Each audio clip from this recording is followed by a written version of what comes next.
golden, you're so golden. What you got, you're the golden child. I see forever between you and me, forever between us.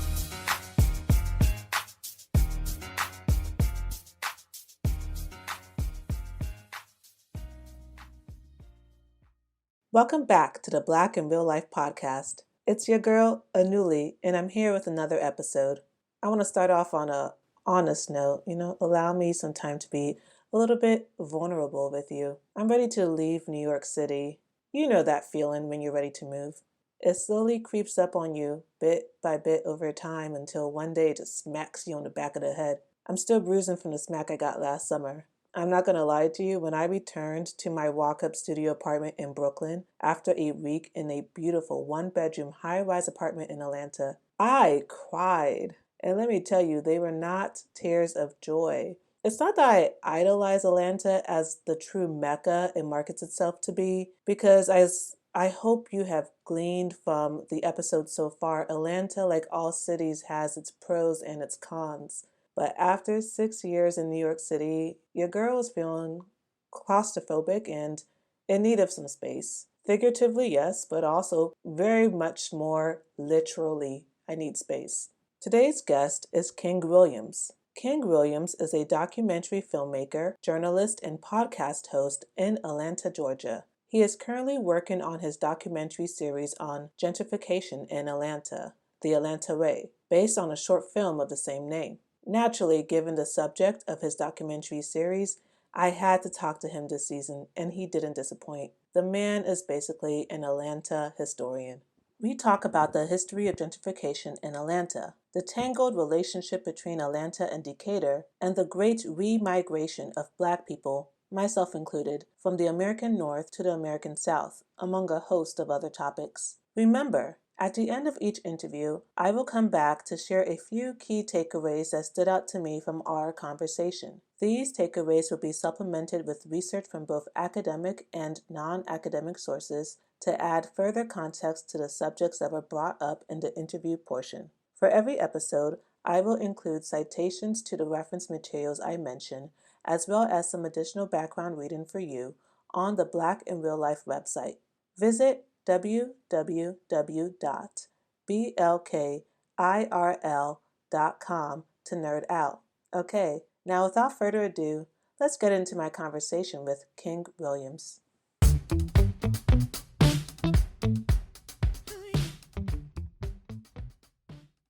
I actually learned about you through a friend who is from Atlanta, and I was asking them, who are some people from Atlanta that I should reach out to for this season? And you were one of the first people that they mentioned, particularly because of your film. Yeah. They were talking about your upcoming film about gentrification, The Atlanta Way. Can you tell me about that project, when it's coming out, like how you got into it? That's probably like the question most people always ask me, when is it coming out? I've done a series of short films back between 2008 and 2011 when I was like basically a student, other students from Georgia State University. I never put it out because in 2011, I got an internship with Spike Lee, and then I moved to New York, and then the rest is history. So I never got a chance to come back. So I'm trying to get it to come out before the end of this year. That's kind of like a 10-year anniversary of me just not doing it, but it's likely going to be like around January, February. And it's a documentary on the history of gentrification in Atlanta. And I wanted to address a couple things that people have as misnomers about gentrification. From everything what people say, well, gentrification is a myth, or gentrification is a catch-all term, or gentrification doesn't exist, or people in New York or DC feel like their gentrification is the only one that matters, or that they were the first. And so it's a long tail history of how we got here and what it means to have gentrification in the Black Mecca. And I hope people really enjoy it. It's a little long so far, just thinking about it today. So hopefully by the time it comes out, it's much shorter than what it is. And is it gonna be content from 10 years ago all the way up till today, or from 10 years ago? There's a few pieces in there from the original, just because there may have been some interviews that I conducted that I just couldn't get anymore. A couple people involved in the project that we interview, are just in a different space in life. And so, you only get one chance to interview that person, and that was it. So it may come up, but it's going to basically be 80 to 90% a completely different film than what people saw before. What does gentrification mean to you? Like you said, it is a word that people kind of think of as a catch-all. So how do you define it? You know, my answer is honestly always, it depends on where I was in life and it depends on the day. I always like to give people like the historic context of gentrification, but for me personally, it's a word that I have a different connection to, which is gentrification is an attachment for me now, because most people know me through gentrification studies. So I know it's not necessarily what the answer that your listeners want, but I try not to give my personal definition because I want people to make sure that they're getting like the correct content, because when people hear me, they may get turned off at what I say about it. And I try not to do that. But personally, I always say, like, to me, it's like a thing I'm personally connected with now, probably for the rest of my life. And that's okay. That's probably the closest you're going to get to my personal definition on it. Fair enough. Also, just thinking about like your personal background, were you born and raised in Atlanta? Yes, born and raised in Atlanta, Georgia. As I became an adult, I moved to New York City and lived in New Jersey, but my adult and collegiate life was all in Georgia. So 0 through 22, 23, all in Georgia. Oh, wow. I'm learning that an important thing to now ask is what hospital you were born in. This is actually important. My hospital, I was born in a hospital called Georgia Baptist Hospital. I don't even think it exists anymore. Isn't that the Atlanta Medical Center or something like that? It may be. I have no idea. I have not been back at all. So I don't know. I think it might be a part of the Atlanta Medical Center now. It might be a part of like some conglomerate of hospitals. Who knows? And okay, so now having been born and raised in Atlanta, because I'm from Maryland, this is all new to me as far as like the culture. Yeah. What are some elements of a distinctively Atlanta childhood? You know what? This is a good question to ask for generational, because I have a bunch of young goddaughters now who are between like 1 and 11. And so what their definition of Atlanta is very different from mine. And then it's very different from, let's say, somebody who's 10, 20 years older than me. So I will say this, for my generation in particular, which is like millennials, some younger Gen Xers, and basically the entire millennial run of Atlanta. You were born between basically 1970 and like 1990 in Atlanta, in like Atlanta city, metro, whatever. You kind of had the same upbringing for a minute, right? Everything after the Olympics is a little different. Your life is very different. So for that generation of people, which is like Gen Xers and millennials, and maybe I think that is all millennials, it was really defined by two things: opposition or acceptance. And so opposition meaning that your childhood was always in opposition to something. So if you're a child in the South, you were a Braves fan by proxy, which means you also hate the Yankees, or you are a UGA fan, which means you didn't like Georgia Tech. It was always like some oppositional thing, which is like a older version of Southern politics. And if you're a Southerner, of course, like your culture is like, we're not the Yankees, we're black. Oh, we're not a Northerner, we're from the South, we're black, and we're proud of who we are in Atlanta. So it was always like an oppositional culture. It was also a culture rooted in blackness, because that particular time period is when Black people start taking political leadership in Atlanta, Fulton County and DeKalb County, the two counties where Atlanta sits in. And so the actual culture of Atlanta is oftentimes based about the people and the events and the know-how when you have like a for real growth of Black political leadership and like social leadership. And so everything becomes Black basically from like 1975 to like 2000. My generation, like everyone else, is your entire life cycle was somebody Black, good, bad, rich or poor, whatever. And so that generation of people, like I said, is different now, is everyone's Black. So you got to have the fuller Black experience. And I think even the kids now, 21 years later, do. So that's what I think mine is. So you name it. If you lived in the trap and Black, that was cool. But you also got to know people who were wealthy, who lived maybe a street or two away from you. Like you had a very different experience that I think a lot of people don't fully understand unless you lived in Atlanta during that point in time. Now it's just very different. It's just a very different place. Can you talk about the Olympics? Like you noted like a shift that happens after that. And actually for my own research, 1995 is where I'm starting. Okay, good. So can you talk about that? Yeah, so a couple things happen. Really, all right, so this is why I got to do another little shameless plug.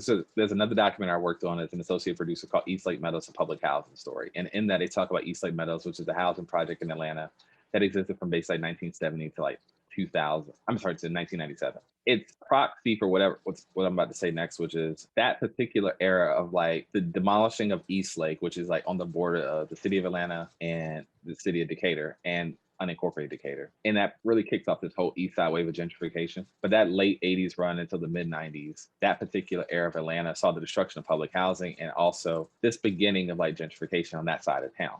in large scale. And so what that meant for a lot of people in Atlanta is when you hear people talk a lot about old Atlanta and new Atlanta, Yeah. especially if they are Black, that is almost a delineating line. It's like the 96 Olympics, because during that time period, you have East Lake going down on one side for a whole different reason. Then you have most of the projects in the city, but especially Techwood Homes, which is right where Georgia Tech is now, being demolished for the Olympic Village and a bunch of new housing. And then you also have like a couple other housing projects being also torn down during that time. That era in particular, like I said before, if you were Black in Atlanta, you had the whole experience, and those public housing projects oftentimes gave you the culture. For some people, for other Black people, might have been the fear, like you always had a place that don't go to those projects because that's where X, Y, and Z happens. Or a lot of the music that you love, a lot of the art that you love, a lot of the slang that you love, oftentimes came either out of the projects or people directly around it or related to it. And so after the 96 Olympics, you have this influx of another wave of gentrification in Atlanta, this time often Gen X members who had grown up in the suburbs of Atlanta, but also people who had moved to Atlanta after the Olympics. And so you have this run from basically like 96 to 2000, 2001 of this different wave of gentrification.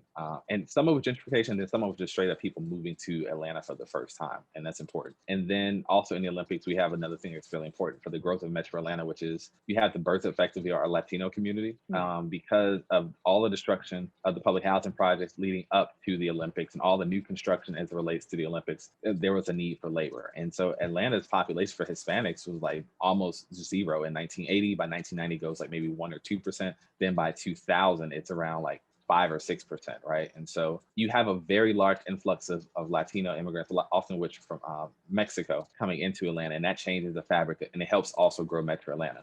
And so that's why I say like the Atlanta now, 25 years later, is very different than it was in 96, because Atlanta at that point is basically like 90, both the city and the Metro is probably like well over 90% Black and white. And so now you have this different dynamic where the suburbs are bigger because of the post-Olympic boom, and then you have another boom, a couple other booms as well. And so it's just a very different place now, and it's not as culturally connected as it has been before. It's a long-winded answer. No, but that's the type of answers I'm looking for, because I also asked because I'm noticing what might be considered another boom, but I'm not sure. It's just that a lot of people I know from New York and the North are moving back down south to Atlanta specifically, to the point that Atlantans are like, we are closed, stop coming. Like, listen, they've been saying that phrase forever. But I mean, what do you think about it? Do you think the transplants have changed the culture of the city? Here's the thing. People don't really understand this. Atlanta has always had transplants, and I don't mean this as a joke. Since the end of the Civil War, Atlanta in particular has been a draw for Black people. This has not changed. The only thing that has been different is, in New York in particular, the last 25 years, you can call like the great remigration of Black people from the North to the South in general are moving back to the South. They're moving primarily like 1 or 4 places in the South. Especially if they're coming from that Northeast corridor of DC up to Boston, they're typically either moving to Metro Charlotte, Southern Virginia, Metro Atlanta, or Miami. Like they're not moving to a bunch of other places in the South. And so you do have this effect where you feel like, man, all these people from DC now live in Atlanta, or all these people from Atlanta live in DC. But we also don't forget that during the 40s through the 70s, that same group of people also moved to those same places, right? And so African-American migration patterns are just doing a reverse what had been before. And so it shouldn't be surprising, but the whole we full argument is a whole different argument. It's a culture argument, but it's also an argument on traffic patterns, and like that's just bad planning. And so we don't have time to get into that today, but yeah, that's just kind of what it is. I will say I'm currently in Atlanta for this season, and I really don't want to go back to New York. I don't. Okay, so tell me why. Well, first of all, I'm staying in an Airbnb apartment, and I'm looking at this complex. I'm like, for New York prices, there's no way. Like, just price wise, the size of things, and just it feels like a city, but I haven't really dipped my toe in fully yet. So it's giving me suburb meets city. Like that's what Atlanta's kind of giving me right now. And New York is just like, to do everything in New York is a struggle. Like laundry, right? Got to walk like 5 blocks. Here, it's in the unit. I'm like, oh, that's a luxury to someone that's lived in DC. And I've lived in DC, New York, Boston, and Chicago. This is a luxury. Yeah, I mean, but okay, so there's 2 things about that. One, a lot of people call Atlanta just a collection of suburbs. And they're kind of right about that, right? And then 2, though, the reason why Atlanta feels like that, and this is something I know you didn't put in the show notes, but it's important that people know. The reason why Atlanta feels like a suburb and why it operates like a suburb, and like you said, it's just very small and suburban, is because the construction of Atlanta. So Atlanta's had 4 or 5 different periods where the entire city basically has either been destroyed or greatly reduced. And so that feeling that you have now of suburban living is really a byproduct of right before the Olympics happened, right? So like basically the period of the 1940s really to about the 1980s, 1990s was about two things. One, leaving Atlanta, and two, demolishing Atlanta. And so what you have is like the actual city grid of Atlanta has changed a lot, mostly because we have a highway system that goes through like I-75, 85 going north to south, and I-20 going east and west. What that did do was it purposely destroyed our downtowns, and it also destroyed the area we now know as Midtown Atlanta, right? So Atlanta geographically, it feels very odd because there's a lot of parking, there's a lot of suburban planning, because right after the first public housing projects were opened in the US in the 1930s with Atlanta, you also have this slow expansion of the suburbs in the 1940s. When Eisenhower becomes president in the 50s, Atlanta city leaders take off. And so basically from the 50s through about the 80s or so, you have all these highways being developed, and most of the white people in Atlanta in particular left the city. And so for those people who remained, both white and black, they took over what would then considered suburban lots in the city, but also most of the available land left, people started developing like the city as a way to keep people in the city. And so that also allowed for developers to kind of, what they do now, even to today, have the right of way to develop how they want to. They don't necessarily develop like a city. And it actually does have some serious design and environmental impacts now, which is Atlanta floods very easily as one of the results of that, right? And so suburbs in general are just a type of design that's actually not economically or environmentally stable, but we keep doing it. Atlanta's like the worst place about it to do that. And so when you talk about Atlanta, yeah, so that's why I think it does attract New Yorkers, because it's much calmer, but you also don't really get the city experience that you're kind of looking for. It's not really easily connected to anything, but it's also very cheap, and the lifestyle is much easier than, having to do a lot of things. So anybody can live here. I always say like more people should live here. I'm not against that. But I do think our design should be better. And I do think that it's going to force a reckoning for bigger cities. And part of the market, too, will naturally kind of make New York slightly more affordable. But it's just one of those things that happens. And so that's my second long-winded answer. And I have one more in me, so I don't want to waste on any other question that you asked. Just off that, I want to ask you, like, what I've learned is a slightly controversial question. So, where does Atlanta end? Some people say Decatur doesn't count as part of the city. Some people say it does. Okay. I'm from Decatur and it doesn't. Here's the thing. Like, this is how you do know old and new Atlanta, both black and white, right? People in Decatur will tell you we are not in the city of Atlanta. And the reason being is because they have like both distinct cultures and things like that. But long story short, at one point, this was all Decatur or all DeKalb County, because DeKalb County is what gave you the city of Atlanta and Fulton County. Then they broke off to be Fulton County and the city of Atlanta. So technically the people in Decatur are like, well, you all were DeKalb at some point anyway, right? You are all our kids, right? It's like your mother talking to you or something. You're my kid regardless of what you do next. It's kind of like that. But also too, when it comes to like the city of Atlanta, especially black people and black culture, older black people really hold steadfast to where they're from. And the other thing is important too, places like Decatur, places like Stone Mountain, parts of like South DeKalb and South Fulton County, they have had black communities that have existed since the end of the Civil War. Stone Mountain has Shermantown. Decatur's had black people in there. Then there's like the Pine Lake. I'm not Pine Lake. I'm sorry, but the mountains on the east side, Panola Mountain and things like that, Arabia Mountain, where they've had black communities literally since the 1800s. So that's why I said older black people, especially like not this newer wave, they're going to be specific. Like, no, you are from Atlanta. You're from Panola, and it's not even like a diss, right? It's just more like we're proud of where we're from. We understand we're Atlanta. You guys are that. Yeah, we're cool in like a cultural spirit, but like where we're actually from is different. But Decatur, Atlanta, always like arguing cousins. But that's something you're going to always hear about the two of them. One question I do want to ask you is just your experience working as a filmmaker in this city, like, or a creative entrepreneur. Just like a lot of people kind of like, you've lived in New York, right? Like a lot of people kind of get like, you should move out, like go somewhere else if you want to work in these industries. Why return or why stay in Atlanta? I'm going to have a controversial take, which is you should do both. Okay, so all my TV, film, Broadway experience, commercial experience has been in New York City. When I've been in Atlanta, both before I went to work with Spike and now to professional person in the documentary space, it has only been in documentary here in Atlanta. I will say this, they are correct. The reason being is because there's two things. If you're an actor, actress, writer, producer, whatever, it's really hard to get your union card, like to get the hours, one, needed, right? And then two, to get some, and especially depending on what union you're getting into, to get somebody to vouch for you to become a union member and then to join the union in Atlanta. Georgia's a right to work state. And so because there's not technically any real, and people say studios all the time, we don't really have studios here because they don't have a backlot. These are mostly just sound stages that people put the name studio on. Technically be a studio, you should be an all-in-one facility. Like Disney in California, Warner Brothers in California is a legitimate studio. And that means you can produce your entire project from idea to completion in one space. You don't really do that here. And so that's just like a technical term. But also, you cannot join the union. And well, you can, but it's very difficult. And so I know people who've been working in the film industry now for 5, 6, 7, 8 years. It was really hard for them to get in the first place versus like a New York and LA, which has both a whole nother like personal pipeline to get into, but they also have film schools and they have film academies. New York has Made in New York, which is a place for any person off the street to apply and get in and get into working and get film. There's really nothing like that in Georgia that's really successful. There is a Georgia Film Academy. I will acknowledge them. But in terms of actually producing like the large scale, like the Made in New York program, no, it's not even close. And so I tell people that if you really do want to get into film, you probably need to go to New York and LA, especially if you're going to work below the line, which is not like your actors, writers, directors. You need to be in those bigger markets because not only will you be in the bigger markets, you'll likely get your union card punch if you're an actor or actress. That's also where you get most of your commercial work. You can do it in Atlanta. It's way more difficult. And then sometimes you may just not make it. So that's a hot take, but that is my take. I'm actually surprised because I'm thinking about all the investments the city is putting into creativity, like the entertainment tax incentives, and just the fact that a lot of productions are moving to Atlanta from other locales. Okay, this is another controversial take. I think the tax credit is more in flux than people think.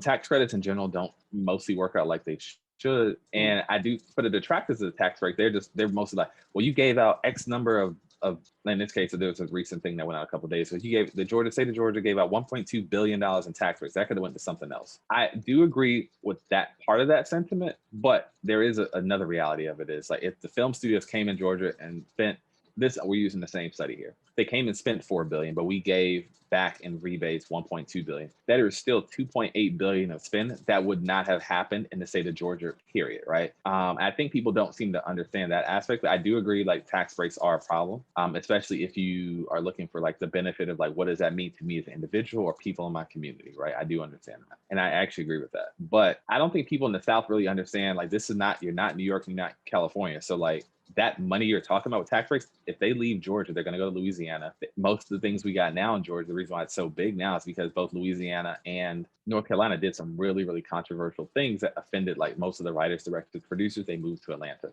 And the investments that you're talking about with a lot of the sound stages that have been popping up, that's really cool. And that's meeting a demand. But the reality of it is most of these are being done in like converted warehouse factories or converted grocery stores.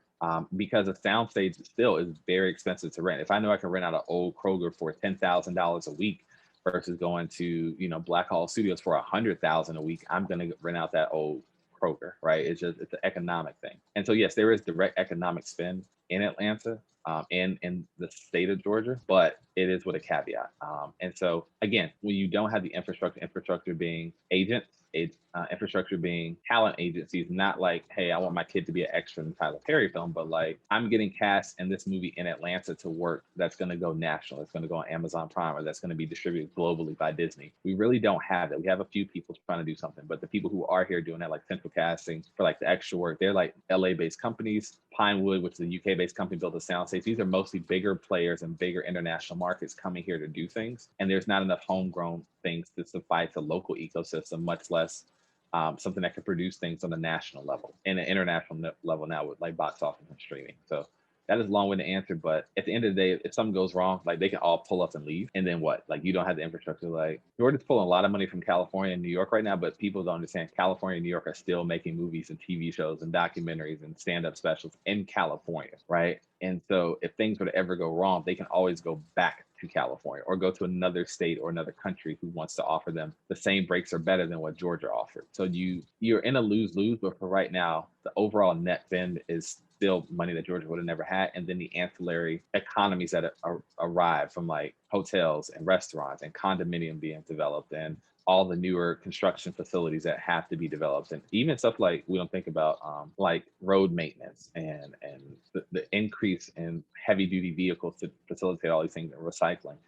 That would not have happened, or those industries completely die if film and television leave. And no, it's not going to come back, right? That income's just not going to come back. And I think people in Georgia, while we should be rightly criticizing, our infrastructure to maintain our own internal ecosystem is just not here. Not like New York and LA. We just don't have it. That's all. I mean, that's not all. I mean, as I hear you talk, it's like you're a filmmaker, yes, but you're also giving me historian vibes. So I'm curious, this is not a question I had planned to ask, but like, how did you even, there's a lot of people that live in a city, they're from a city, but they don't know the history of their city. How did you kind of get to the point where you're so like curious and, interested in learning about the history of Atlanta? I think I know nothing. So that's very sweet of you to say that. I've always been curious about where I live at.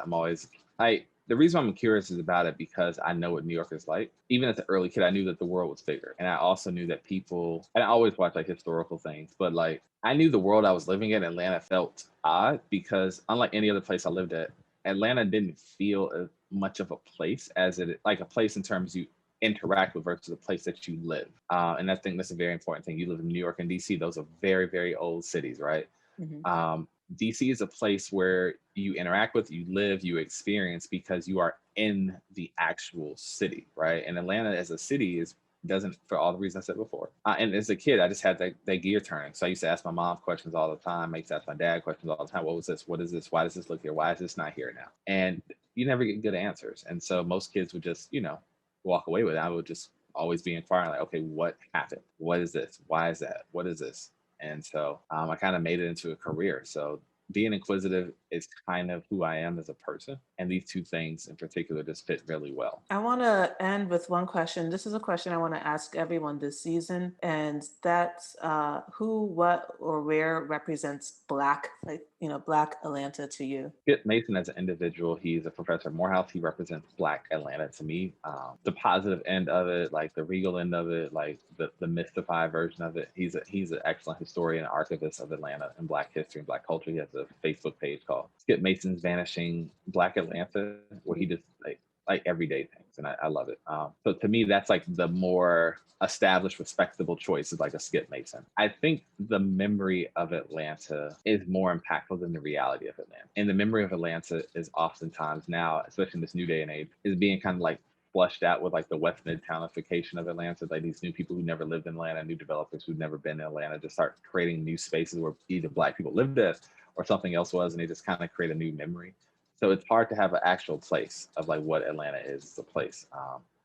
I think the last real vestige of like all the good and bad of Atlanta and what it is and where it's going is actually a place that I think a lot of people don't think about. And it's called Piedmont Park. It's been around since the 1800s. Booker T. Washington gave a speech there. Everything from Booker T. Washington to the Ku Klux Klan and Daughters of Confederacy to now even this weekend. Oh, wow. Just like young people hanging out the park talking about Bitcoin, right? That's the last real space in Atlanta that's been mostly maintained pretty well. It's in now what's called Midtown Atlanta. So to me, I think I'm right nearby. Okay, yeah, so you're right there. So that's one of the few generally old places that's well maintained and well respected. So I think that would be my actual choice for Atlanta. And it's not the one people would think I would pick, but that's the one I pick.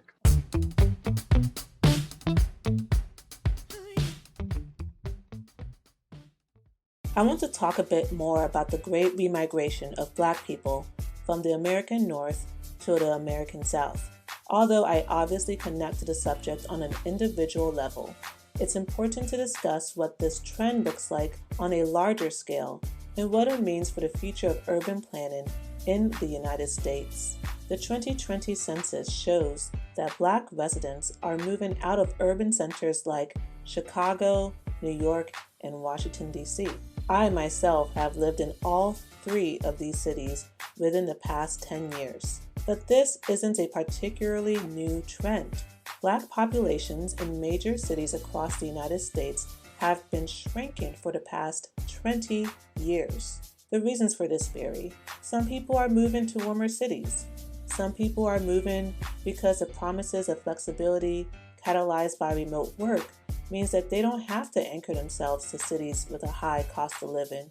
Some people are choosing to move to places where they feel they can provide a better quality of life for themselves and their families. This population shift has been referred to as the Great Remigration, the New Great Migration, and the Next Great Migration, alluding to the historical Great Migration where over 6 million Black Americans moved from the World South to the cities of the North, Midwest, and West from about 1916 to 1970. The Great Migration was caused by racial inequality and segregationist policies that persisted during the Reconstruction era. Black people in the South were offered little economic opportunity, so they packed up and left. According to a study published by LinkedIn of net migration among its members, The highest numbers of transplants to Atlanta come from New York City, Chicago, Los Angeles, Miami, and Savannah, Georgia. These findings also mirror the U.S. Census data. As for residents leaving Atlanta, well, those people are moving to Denver, Dallas, and Tampa, according to LinkedIn studies. The last few census tallies pointed to a suburbanization of the American Black community, with a trend of lower Black populations in urban cores and higher Black populations in the surrounding suburbs. Yes, gentrification plays a major role in this trend. For example, in New York City, the gentrification that came to define parts of Brooklyn in the 2010s saw white residents flock into historically Black neighborhoods like Crown Heights, while many now former residents were priced out and moved to the suburbs or elsewhere. As King pointed out in our conversation, Atlanta feels like and operates like a suburb, and that is by design. No wonder people are drawn to it. The percentage of Black Americans who live in the South has been increasing since 1990. The Black population of Metro Atlanta, for example, has more than doubled between 1990 and 2020. With a count of over 2 million Black residents in the most recent census, Atlanta has overtaken Chicago as the second largest concentration of African Americans in the country after New York City. That said, I gotta put this data in context for you. I have to tell you that even though Atlanta is hella Black, it is no longer majority Black. While census data shows that African Americans are still the largest ethnic group in Atlanta, new data shows that Atlanta's residents went from being 51% Black in 2019 to 47% Black in 2020.